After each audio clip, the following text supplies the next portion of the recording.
யாழ்ப்பாணம் தெள்ளிப்பளை ஒட்டகப்புலத்தில் விடுவிக்கப்பட்ட காணிகளுக்குள் பொதுமக்கள் பிரவேசிப்பதற்கான பாதை அனுமதி பெற்றுக் கொடுக்கப்பட்டது. யாழ்ப்பாணம் தெள்ளிப்பளை ஒட்டகப்புலத்தில் அண்மையில் விடுவிக்கப்பட்ட 234.8 ஏக்கர் காணிக்குள் பொதுமக்கள் பிரவேசிப்பதற்கான பாதைகளை திறக்குமாறும் இணைந்த வீதிகளை பயன்படுத்த அனுமதிக்குமாறும் வடக்கு மாகாண ஆளுநர் PSM சார்ல்ஸ் பாதுகாப்பு பிரிவினரிடம் இன்று வேண்டுகோள் ஒன்றை முன்வைத்தார். ஒட்டகப்புலம் பகுதிக்கு இன்று விஜயம் செய்த ஆளுநர் விடுவிக்கப்பட்ட காணிகளை பார்வையிட்டதுடன் காணி உரிமையாளர்களுடனும் கலந்துரையாடினார். யாழ் மாவட்ட மேலதிக அரசாங்க அதிபர் மற்றும் மேலதிக மாவட்ட செயலாளர் ஆகியோரும் இந்த சந்திப்பில் கலந்து கொண்டனர்.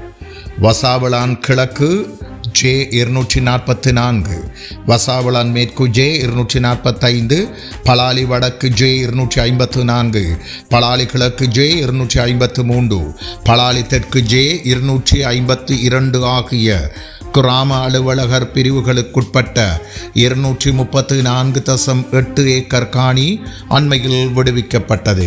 இங்கு வசித்த 327 குடும்பங்கள் காணி உரிமை கோரி பதிவு செய்துள்ளதுடன் அவர்களில் 171 குடும்பங்களைச் சேர்ந்தவர்கள் தங்களின் காணிகளை அடையாளப்படுத்தி துப்புரவு செய்யும் பணிகளை ஆரம்பித்துள்ளனர். இந்த நிலையில் விடுவிக்கப்பட்ட காணிகளுக்குள் இலகுவாக பிரவேசிக்கக்கூடிய வகையில் பாதைகளை திறக்கவும் வீதிகளை பயன்படுத்தவும் அனுமதி பெற்று தருமாறு பொதுமக்கள் கேட்டுக்கொண்டதற்கமைய குறித்த அனுமதிகளை பாதுகாப்பு பிரிவினருடன் கலந்துரையாடி ஆளுநர் பெற்றுக் கொடுத்தார். அதற்கமைய பொன்னாலை பருத்தித்துறை கடற்கரை வீதியில் கண்ணகி அம்மன் கோவில் சந்தியிலிருந்து நாகதம்பரான் கோவில் வீதி ஊடாக விடுவிக்கப்பட்ட காணிகளுக்குள் பிரவேசிக்க முடியும்.